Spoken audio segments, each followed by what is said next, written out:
Before I read the Word of God, I already decided that I'm gonna believe what I read. Okay? This is ano po, a must, mandatory po to. Before we even start reading the scripture, you, all of us, must have already decided. Nag-decide na po tayo na ano man babasahin ko dito, I believe. Alright? Hindi lang po sa screen, pati po sa daily Bible reading natin. Before we start reading the Word of God, I decided. It's true. I decided there's nothing else that's gonna top the Word of God. The Word of God is the only absolute truth. I've decided that. Have you decided it? Yes.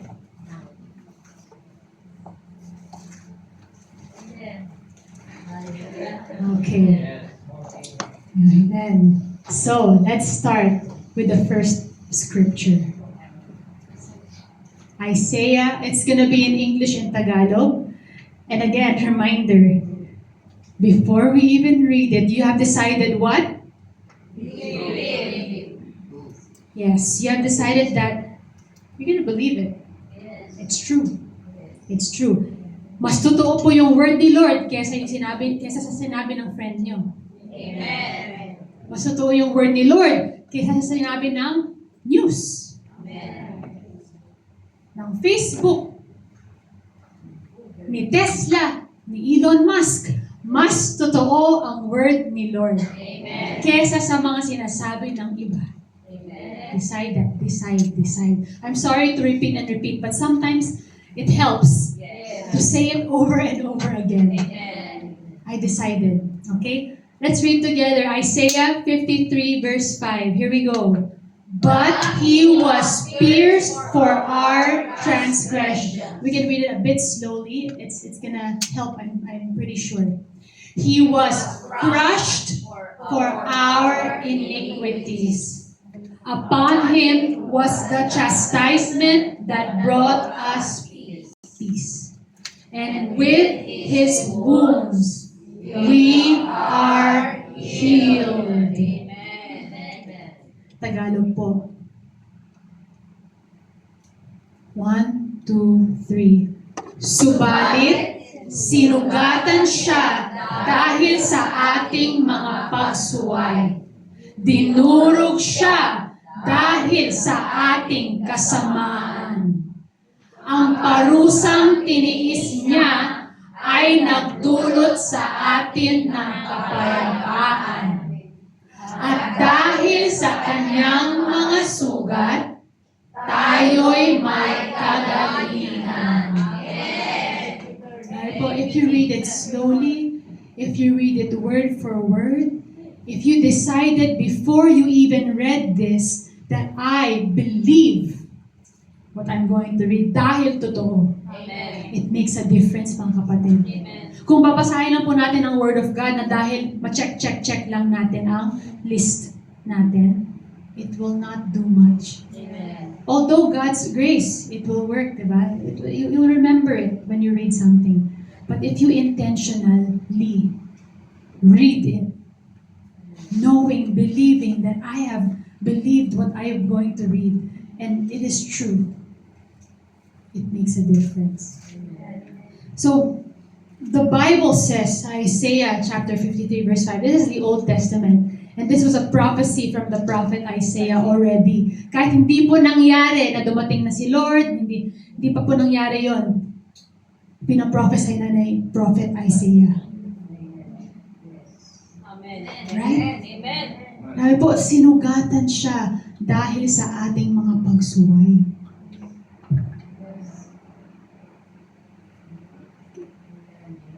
Sinugatan siya dahil sa ating mga pagsuway. Dahil sa ating mga pagsuway, sinugatan siya. Ano ba yung mga pagsuway? the bad things that we do. Dinurog siya. Di ba po yung kanta kanina, Waray rosas, may napak-apakan. Apo. Dinurog siya dahil sa ating kasamaan. Kasamaan. Ang parusang tiniis niya ay nagdulot sa atin ng kapayapaan. Wow! So, anytime na hindi kayo at peace, hindi niyo po naaalala ito. Amen. Ang parusang tiniis niya ay nagdulot sa atin ng kapayapaan. He paid for your peace. Amen. So that you could have peace, dinurog siya. Amen. At dahil sa kanyang mga sugat, tayo'y may kagalingan. Hallelujah. I decided that I believe this is true. Amen. I decided. Did you decided? Yes. Na dahil sa kanyang mga sugat, tayo'y may kagalingan. Next chapter, next verse po. Matthew chapter 8, verse 16. New Testament na po to. Jesus has come and He's doing the ministry that the Father has called Him to. So Matthew chapter 8, verse 16. Let's read together. 1, 2, 3. That evening, they brought to Him many who were oppressed by demons. And He cast out the spirits with a word and healed all who were sick. Okay. All who were sick. Tagalog po tayo. 1, 2, 3. Na magkatipsilin na maraming mga sinasabihan ng mga demonyo ang dinala kay Jesus. At sa isang salita lamang ay pinalayas niya ang masasamang espiritu at pinagaling ang lahat ng may sakit. Lahat ng may sakit. All who were sick. Amen. Praise the Lord. Thank you, Jesus. I have decided before I read this that I believe Amen. when Jesus says all, He means all. Praise the Lord. Amen. Next verse. Matthew chapter 10, verse 1. Let's read together. 1, 2, 3. And He called to Him His 12 disciples and gave them authority over unclean spirits to cast them out and to heal every disease and every affliction. Amen. Tagalog naman po. Amen. 1, 2, 3. Tinawag ni Jesus ang kanyang 12 alagad at binigyan sila ng kapangyarihang magpalayas ng masamang espiritu at magpagaling ng anumang sakit at karamdaman. Anumang. Any. Anumang. Praise the Lord. And I have decided that before I read the Word of God, I believe. When the Word of God says that Jesus gave His disciples authority to cast out demons, to heal the sick, tayo rin may ganyang authority. Binigyan din po tayo ni Lord ng authority to cast out demons and heal the sick. Every affliction, every disease. Kahit hindi po natin alam ang pangalan. Basta masakit, go. It's done. In Jesus' name. So we're gonna go through, dahil po may foundation na po tayo, and we know this already, but we read the Word, we decided that we believe the Word before we read it. It's true.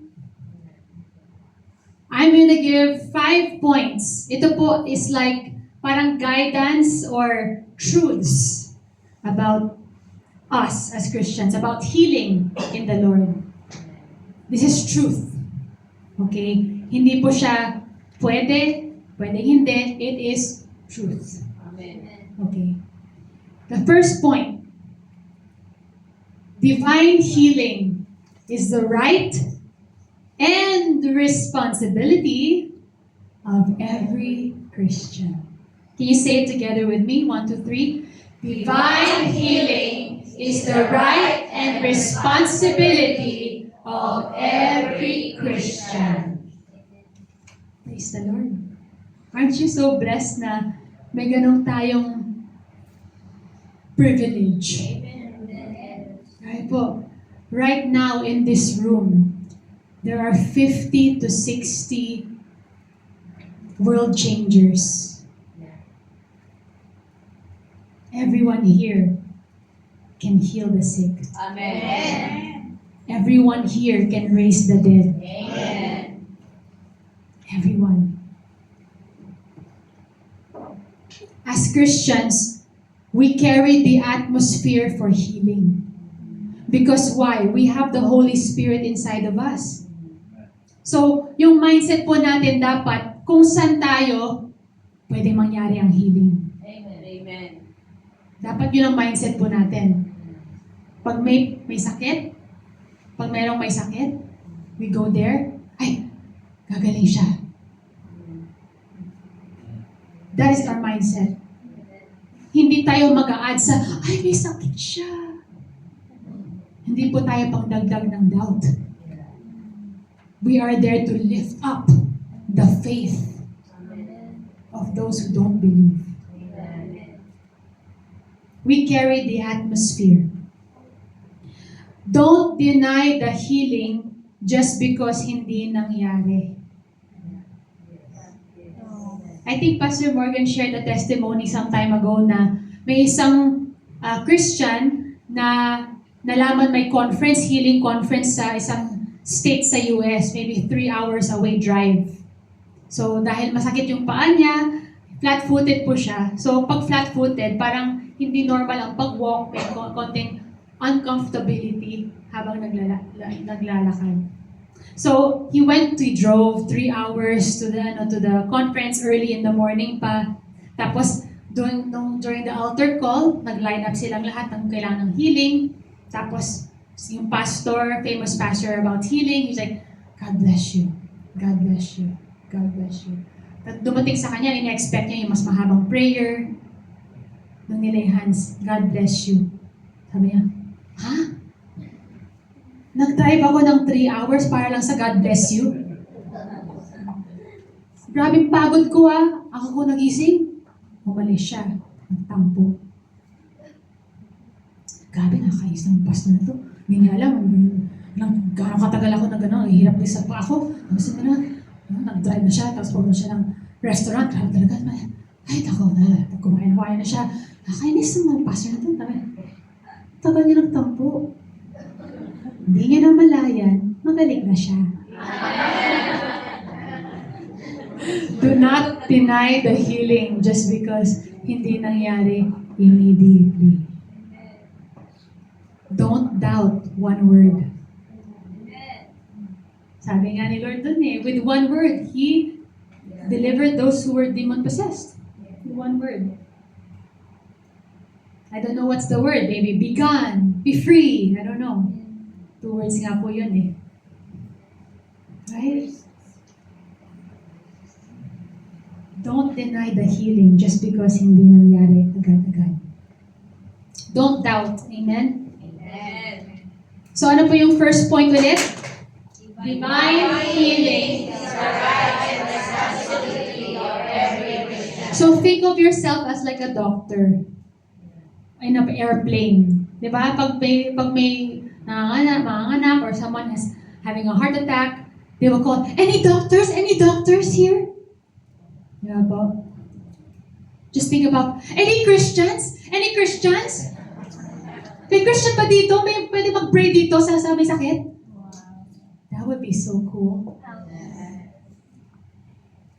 That's supposed to be the normal, actually. Diba ba? But hindi lang sila sanay kasi hindi nagsistep out ang mga Kristiyano. Kasi yung mga thoughts ng Kristiyano ay pareho lang sa mundo minsan. Ay, may sakit ka pa, doktor ka. Ay, masakit yun, mag-pills ka. Mag-supplements ka. Although it's okay. It's okay. But dapat yung unang nasa isip natin is si Lord. May isang vision, yung isang pastor po na also about healing, he had a vision that the church is like this. Jesus is on the playground watching us, as a son, watching his son play on the playground. Nadapa yung son niya, tapos nasugat, daming dugo, tapos the son was running, diba? Si Jesus naman, ganda si Jesus. Right? The son will just lampas Jesus and go to the ambulance. That's what the church is like now. Nilalampas si Lord. Nilalampasan si Lord. Open arms si Lord. Open arms. Waiting. But we just go past Him. Because we're so used to going to the world instead of going to our Creator. Amen. Point number 2. I think it's God is our help. Yes. 1, 2, 3. God is our help. We are never without help. Amen. Wow. We are never without help. God is our help. Although we can depend on people, okay lang po. Pero wag natin sila na ang naging pag-asa natin. Ang tao, no. God is our help.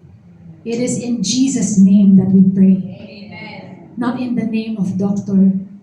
Not in the name of physician. But in the name of Jesus. This one really struck me kasi we are never without help eh. Never. Walang moment sa buhay natin na hindi nandyan si Lord. Never. We are never without help. He is inside of us. Amen. Can you think of a time na tumawag kayo kay Lord na hindi siya sumagot?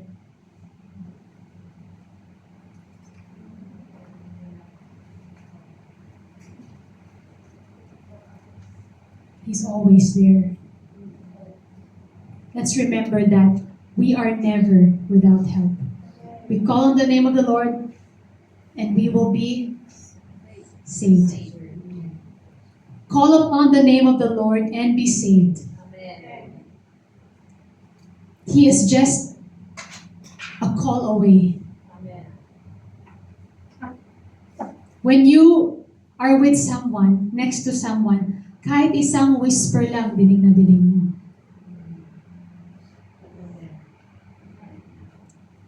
So maybe sometimes we don't hear that God is answering us kasi ang layo na natin. Yung kalooban ba po? Yung puso natin malayo po kay Lord. But if we just know that the truth is, He is there. Pero kung yung iniisip natin ang layo niya, talagang malayo siya. You know what I mean? Like, whatever you think, that's what you believe. But if you believe that He's right here, kahit yung whisper niya, madidinig natin.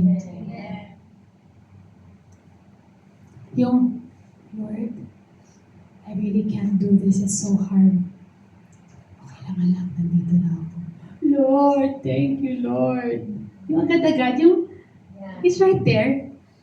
Yung, nandito si Lord, tapos, nandito ka. Lord, parang ang hirap. Lord, Lord, Lord, Lord. Just go. Ilapit po natin ang puso natin sa Kanya. That's faith. Believing that He's right there. That even though you feel like He's not answering, just know that He's there. And you are never without help. Number 3. Any sickness, 1, 2, 3. Any sickness or disease can be overcome by a Christian if the Christian will exercise faith and power. Amen. Any sickness. And I'm so blessed po eh. Every time I hear yung mga testimonies po ng mga sisters ko, on the spot, you just pray for whatever you feel, and nawawala agad. Kaya po, or throughout the day, you just declare na hindi to, in Jesus' name, hindi siya magtatalag, hindi siya. And at the end of the day, talagang nawala. I hear that testimony all the time. Yung malapit ka na magkatrangkaso, malapit ka na magsipon, or like it's about to come. But then you're like, no, in Jesus' name, hindi mo mangyayari to. In Jesus' name. Yung cough kong to, hindi mo, in Jesus' name. And it doesn't happen. Because you believe. It's already with you. The Lord is already there. Pero, if you do the opposite naman, ito na, darating na, ito na naman, kailangan akong mapanadol, solution agad, diba po? Ito na naman, it's coming na. At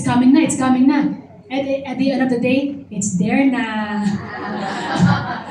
Kasi you're declaring it over and over again. It's true, I've experienced this over and over. When I declare, thank you Lord that I'm healed.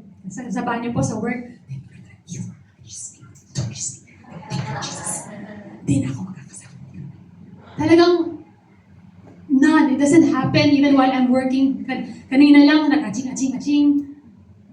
Pero after declaring and praying, as in, didn't ever sneeze again. Amen. Because any sickness or disease can be overcome by a Christian if the Christian will exercise faith and power. Thank you, Lord. So even something like this. So I know sometimes when we have a blood test, when we have a test, the medical exam, diba, or yung prayer request po natin is, pag-pray nyo na normal lahat na, pag-pray. We do that. Admitted po tayo. What if dumating yung report na negative, na bad report? No. What is your reaction kung hindi, nag-pray na nga, tapos dumating yung report, may konting something. Diba po? Even if it's don't worry na. But can I tell you something? This is so helpful when I heard this. Even it's a bad report, I need to make a decision. Kaninong report ba ako maniniwala? Di ba po? It's true. When the report comes, tapos hindi maganda, naniwala tayo agad na hindi maganda ang report. Yung cholesterol ko, yung sugar ko, yung this. We're so dependent on the doctor's report. Like it's our life. But remember, before you even look at it, decide whose report will you believe.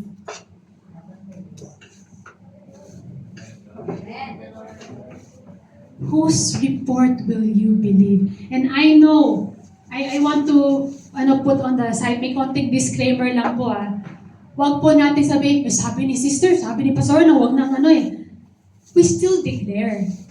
Ask God for wisdom pa rin. For what I'm saying is when the report comes, huwag po tayo maghinaan ng loob. Paghinaan ng loob, mag-dwell doon. Huwag po tayo ay, ito na yung destiny ko. Ito na yung fate ko. No. Whose report will you believe? When it comes to your family's report, your children's report, whose report will you believe? Decide it. Decide. Hindi po tayo nasisway. Because let me tell you, yung mga machine na ginagamit minsan nagkakamali. Minsan may malfunction. Minsan may bugs. Or minsan yung tao nagre-report, mayroon na yung, yeah. Pero yung word ni Lord po, hindi nagkakamali. Ever, ever, ever. So whose report will you believe? By His stripes, we are healed. Sinain ni Lord ng kanyang with His blood. Yan ang report ko. May mga iba nga po yung half ng brain nila hindi nagfa-function, imposibleng to live on this earth, pero namumuhay sila ng normal. Miracle. Ilang years pa. Kaya nga po, taliwas sa ng mundo It's exactly the opposite of what the world expects. Amen. But because of the miracle of God, it's happening. Amen. Kaya nga po, you and I have the authority over every sickness, over every disease. So whose report will you believe? There's a woman nga with breast cancer. She went to the doctor for some tests. Sabi, stage 4 ka na. Hindi pa niya na-feel yung stage 4. Pero nung sinabi ng doctor na stage 4, ay, oo nga, kaya pala medyo ay, kaya, oo nga pala dito,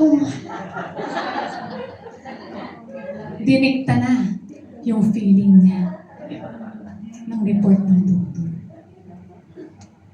Pero, nung babalik siya, sabi ng doktor, ay, mali! Hindi pala stage 4, benign pala. Ay, oo nga, kaya pala hindi na ako wala ka na akong nararamdaman na pala dito.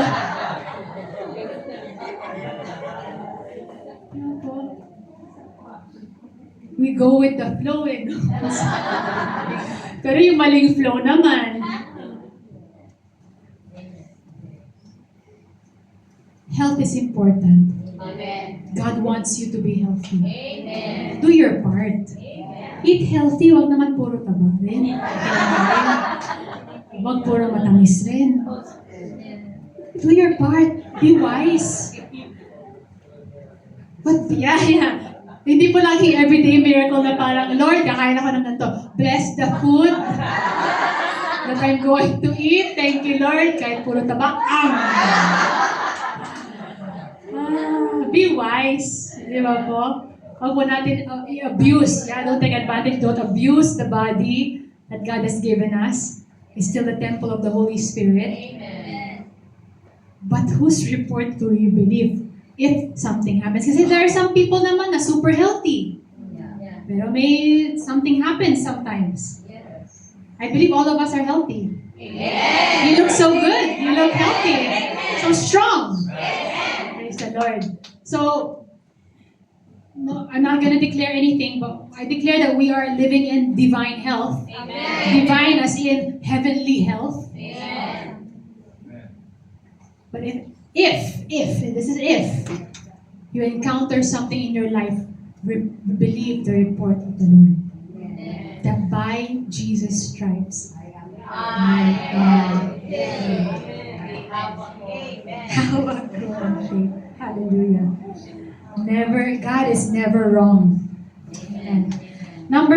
Point number 4. Christians, let's read together. Christians and non-Christians without faith for healing can be healed when Christians exercise kingdom authority.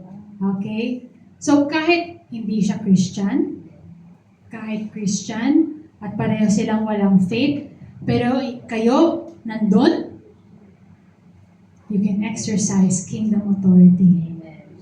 It doesn't matter if the person you're praying for has no faith. Huwag niyo i-blame, kasi wala kang faith eh. Kaya hindi nangyari eh. Kaya hindi ka gumaling eh. Huwag mo natin i-blame. Alright? Hindi ka kasi nag-forgive eh, kaya ganyan eh. Huwag mo natin gawing dahilan. Kasi God can do anything. I believe that God can do anything. May isang testimony nga po, I don't remember if I told people here, pero may isang town sa South America. Yung town na po yun, walang Kristiyano, puro isang religion. It's one religion. Basta hindi Kristiyano. And then may na-lead ni Lord ang isang missionary para pumunta sa town na yon para i-share yung gospel. Tapos unti-unti dumadami ang tao, ang mga Christians, they started a church. Pero yung mga tao na original nandun, na hindi Kristiyano, they were so mad. Kasi parang na-disrupt yung normal life nila. Marami na save, marami na ano. Tapos, they said, sige, puntahan natin yung church. I-mock natin sila. So may dumating na sa isang grupong mga anti-Christian. Tapos may kasama doon sa grupo, isang old man na nakaratay sa isang parang yung stretcher. Kasama po siya mag-mock. Kasi stretcher siya, kasama siya. Sige, puntahan natin. Mag-mock tayo sa mga Kristiyano, like that. Then, they're outside the church, ready na. Tapos pagkatapos ng church, lumabas na sila. After service, yung mga Kristiyano. Tapos syempre, they loved them. They felt love and compassion for these anti-Christians. Pero hindi pa rin. Sige, yung mga anti-Christians, mock pa rin. Lord Jesus. Just mocking. And then the one yung naka-stretcher, sabi niya, kayo, sabi niya ng Lord Jesus. Pagkasabi niya ng Jesus, tumayo siya. Nahil na yung legs niya.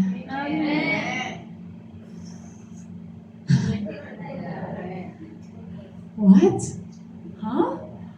Nagmamak siya kay Lord pero anything can happen. Siguro may nagpe-pray po sa mga Kristiyano na Lord, i-heal niyo po siya, Lord. Tapos sinabi niya lang yung name ni Lord. Lord Jesus, tumayo na siya. Isn't that amazing? Yes. Anything can happen, mga kapatid. Amen. God is not limited. Yes. He's only limited because we don't believe. Yes. Kung you believe, pwedeng hindi mag-heal si Lord. Or kung we believe na pwedeng hindi mangyari ang miracle, yun ang hindrance. Pag may konting doubt pa tayo na pwedeng hindi, that becomes the hindrance. But if we have faith as small as the size of a mustard seed, we can move mountains. But the truth is, God can heal anything.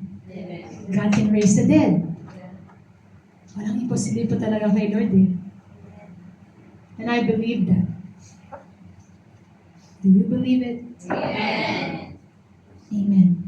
Number 5. Point number 5. 1, 2, 3.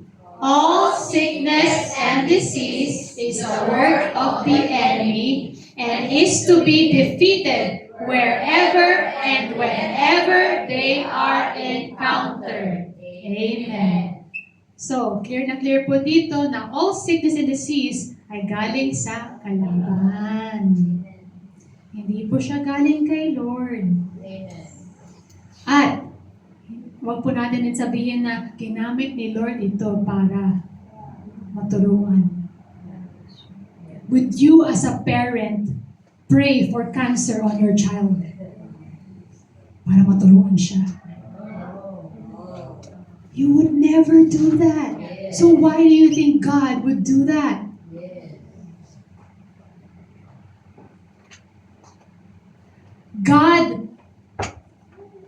should I say this?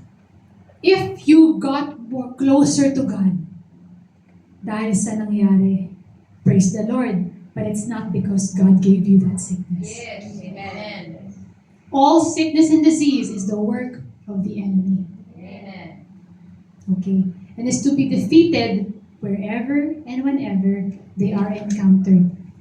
Because we have been given authority by Jesus. Amen? Amen. So it doesn't matter kung sakit sa ulo, it doesn't matter kung HIV, AIDS. Yes. We have been given authority to heal and to cast out the sickness. No matter cold, fever, small, big, it doesn't matter. It's all from the enemy. And we have been given authority to heal the sick, to raise the dead. There is only one power that can heal. And it's the power of the blood of Jesus. And just because nag-atake ang kalaban doesn't mean may authority siya. Amen? The enemy has no authority. Nung sinabi ni Lord, all authority has been given to me. Diba sa Matthew chapter 28? All authority. It says all. So that means walang 1% authority dito na wala. No. All authority has been given to me, sabi ni Lord Jesus. And power has been given to me. Kaya sinabi niya sa mga disipulo, kaya go. And make disciples of all nations. To all authority. So the enemy has no authority. Zero. So if you think na, bakit ako may lagnat?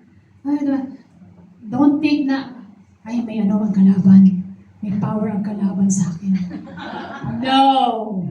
Do not believe that lie. Wala siyang authority, mga kapatid. Amen. You have the authority. Kaya pag you feel something, alam niyo na yung katotohanan, just declare, get out. Yes. And it's not the kind of like, in the name of Jesus, get out. Nandito pa eh. No. Insist ka, persistent ka.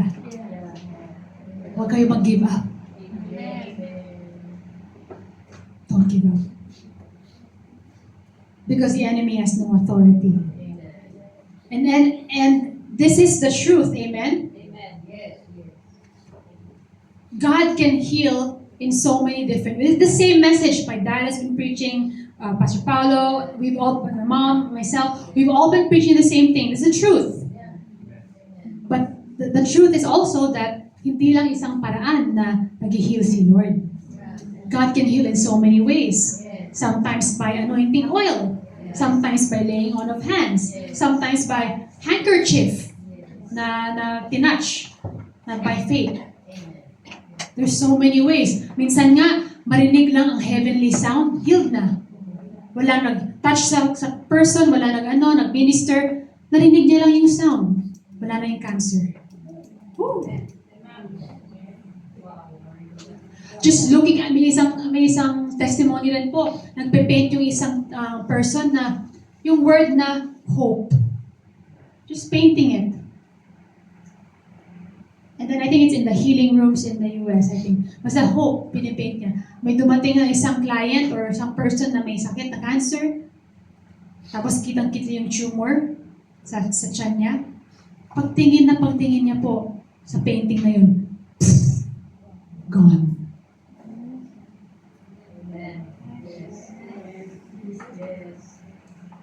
You can't limit God. You can't limit God. God heals in so many ways.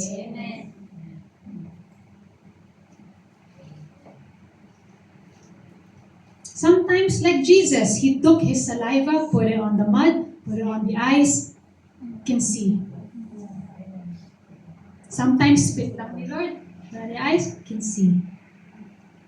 Huwag po tayo ma-stuck sa isang way lang. Be sensitive to what the Lord is telling you in that moment. Kung laying on of hands, it's okay. Yung saliva medyo baka hindi sanay ang mga tao. Baka mas lalo magalit yun. Pero basta leading ni Lord po. Basta leading ni Lord. May isa nga po, it's so funny. Sabi ng Lord sa isang minister, nagda-drive, anak, punta ka sa gas station na yan. Tapos mag-handstand ka. Ano po yung handstand? Yung acrobatics, yung mag-handstand. May isang ding-ding, tapos you're just naka-handstand lang. Tapos punta ka doon sa convenience store sa gas station, mag-handstand ka. Sabi niya, ha? Lord, ang weird. Ano yun, Lord? Parang I will look crazy, Lord. Kasi basahan na, gawin mo. Ginawa niya. She went to the convenience store. Nandun siya, naka-handstand. Tapos may pumasok na isang babae, lalaki, I forgot. Biglang umiyak. Agulhul. Crying, sobbing. You don't know! Sabi niya. You don't know. Sabi ko kay Lord, sabi niya kasi she was planning to take her life na that night. And she said the most random thing to the Lord. Kasi hindi naman mangyayari. Lord, kung may nakita mo naka-handstand ako, I'm not gonna take my life.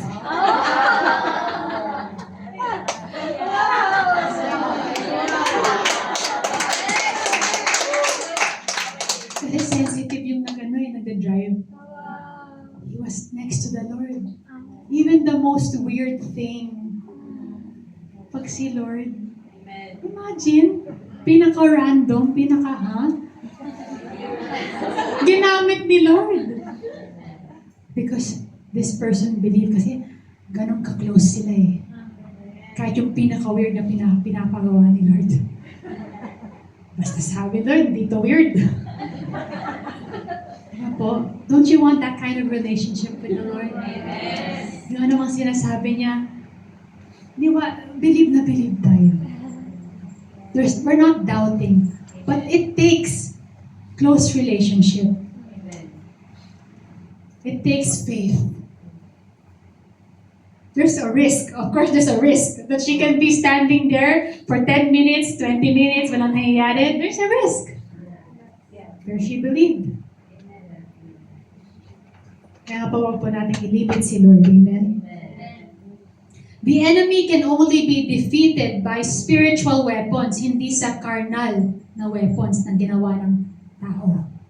Although, ginagamit ni Lord din ang gamot, but true healing, right?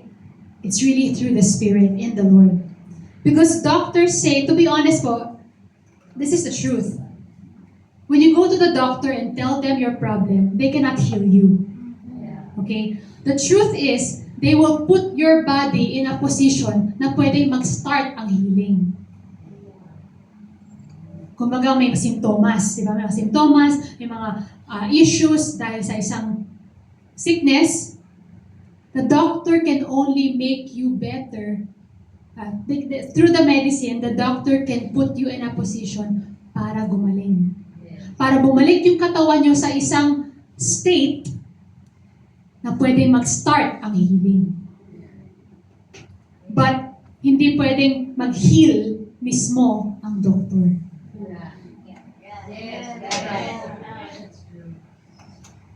He will help you start the healing, but he is not the source of the healing. But look at this. Your body was built and created to repair. On its own. May sugat. You don't even have to, every day. It just naturally heals. Can you believe that? So if our body naturally heals, why do we think that God doesn't want us to be healed? God created our body to naturally heal. Kaya nga po, I'm so amazed eh. I know so many kapatiran here that they went through some sickness before. Pero now, walang trace. Amen. Amen. Praise the Lord. Amen. For example, si nanay, I remember si nanay, di ba, dati may breast cancer po. Amen. But now, parang wala nangyari. Amen. You know what I mean? Like, because the body, through the Holy Spirit, obviously na-heal si nanay, but it's like natural for your body to heal. Amen. See, yeah, of course, my dad. The heart pa. But it looks like it didn't happen. Praise the Lord. Because the body naturally heals. Yes, kaya nga po parang bawat isa po sa atin may na-experience kay Lord na healing. Yeah. Everybody. Kaya wag po natin isipin na, baka hindi will ni Lord na ma-heal siya. Para hindi ko feel na will ni Lord. Hindi po depende sa atin. The Lord says, by His stripes.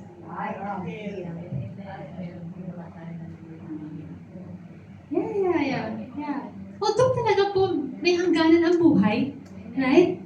But I believe that God has a purpose for us, or God wants us to live a long, healthy life. Amen. And just to plug in lang po, sabi ni Lord sa Ten Commandments, one of the Ten Commandments, honor your father and mother, and all will go well with you. Amen. It's the only commandment with a promise in the Ten Commandments. So just plug in lang po, honor your father and mother, and all will go well with you. You'll live long. Amen. The only reason po na nag-struggle tayo is because you think kayo ang mag-heal. But if God is the one healing, why do we even think about na gagaling ba o hindi? Gagaling ba o hindi? Pero kung si Lord naman mag-heal, huwag na natin isipin yun. Si Lord ang nag-heal eh. Hindi po tayo, wala naman tayong power eh. Wala talaga tayong power on our own. But Jesus does. And don't let someone's experience of not being healed, don't let it influence you. I know also that we have a lot of experiences na hindi nangyari ang healing. It's true. And it's sometimes painful to think about it. But let us not let those experiences be more powerful than the Word of God. Amen? God's Word is still higher than your experience. No matter what you're going through, God's Word is higher. No matter what you went through, God's Word is higher. Amen. And also, just want to encourage you, why do we hear of more miracles in countries na walang masyadong hospital?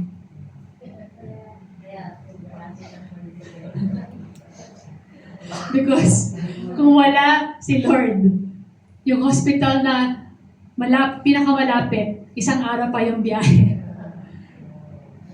Kaya wala silang option talaga kundi mag-trust kay Lord.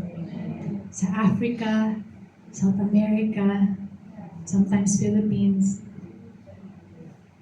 Because they have no other option except Jesus.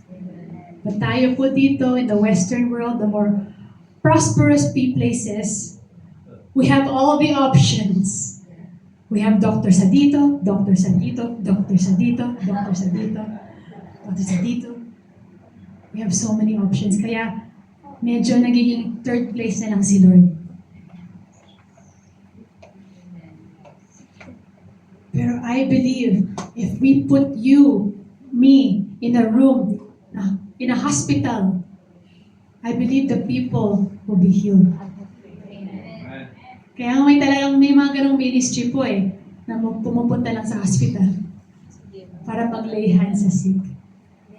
Children with cancer getting healed. People who have no arms or legs, they grow out.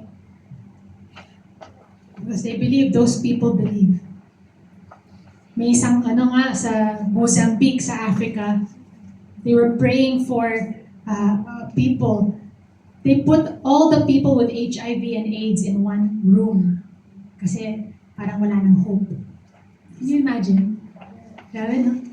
They're just like, let them die. Kasi malapit na But the people of God, who were called to go and heal the sick, they went into that room, and after a few hours, everyone came out. You don't hear about that, but it happens. That's the God we serve. That's the God we serve. Yeah, there are some places in the US, some time ago na nagsara ang hospital. John G. Lake. Kasi wala nang may sakit. Which is the normal thing sa atin. Dapat. So I pray that this all reminded you of your inheritance kay Lord. Yung pinagmana po natin. Pinamana po sa atin ni Lord. That we have the authority, we have the power to command sickness and disease to go. So we're gonna do something a bit different now. Instead of coming out and having the leaders pray, because you all have the power and authority to pray, can I just ask whoever has some pain in their body, has some sickness, has some discomfort, kahit hindi man pain, pero discomfort na you've been having it for a few months or for a while now. If that's you, can you just raise your hand? Amen. All right. Praise the Lord. Thank you, Lord, for your miracle. So, keep raising your hand po. And then, can you stand up? Yes. Amen. So, can I ask everyone that's not standing to go to the people standing and then pray for them? Okay? And then ask what is the problem, ask kung gaano katagal, yung pain level, tapos just pray for them as the Lord leads. So, yung mga hindi po nakatayo, go to those na nakatayo, tapos ipag-pray nyo sila. Thank you, Lord. Pray for them. Thank you, Jesus. Yan. Yung mga nag-raise ng hands, can you keep your hands raised kung wala pang lumalapit sa inyo? Kung wala pa pong lumalapit sa inyo.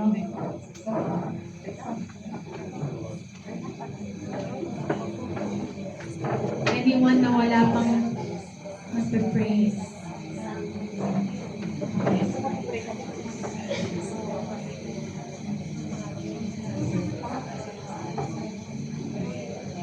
Yeah, if you see someone na nakataas ang kamay, go to that person and pray for them.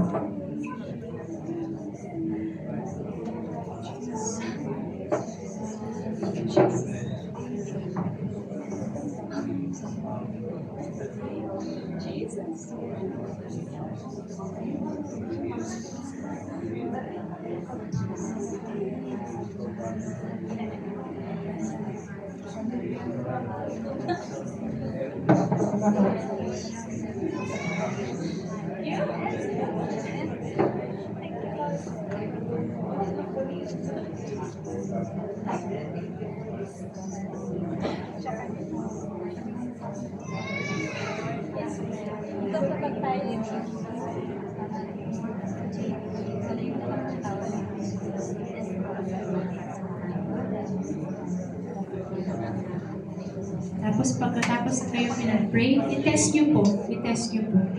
Kung may improvement.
Tapos po kung may improvement, testify po natin mamaya. Amen. Jesus.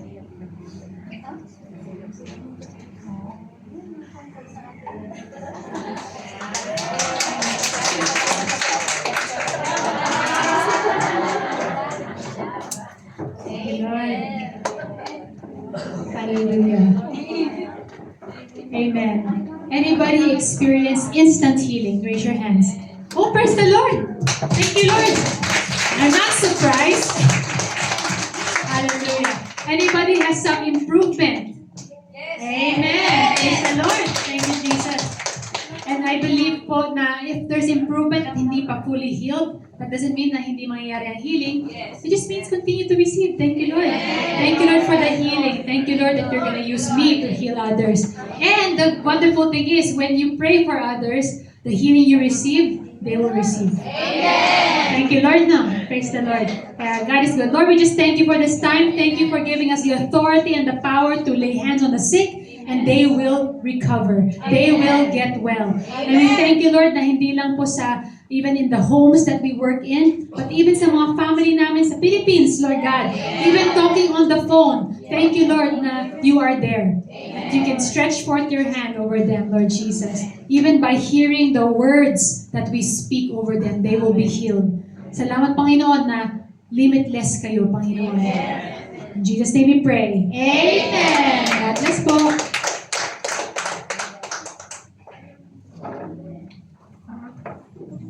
Praise the Lord. Amen. Are you blessed? Amen. Ang sarap ng yung sama-sama tayong makakaranas ng healing power ng Panginoon. Amen. So, bago ang lahat,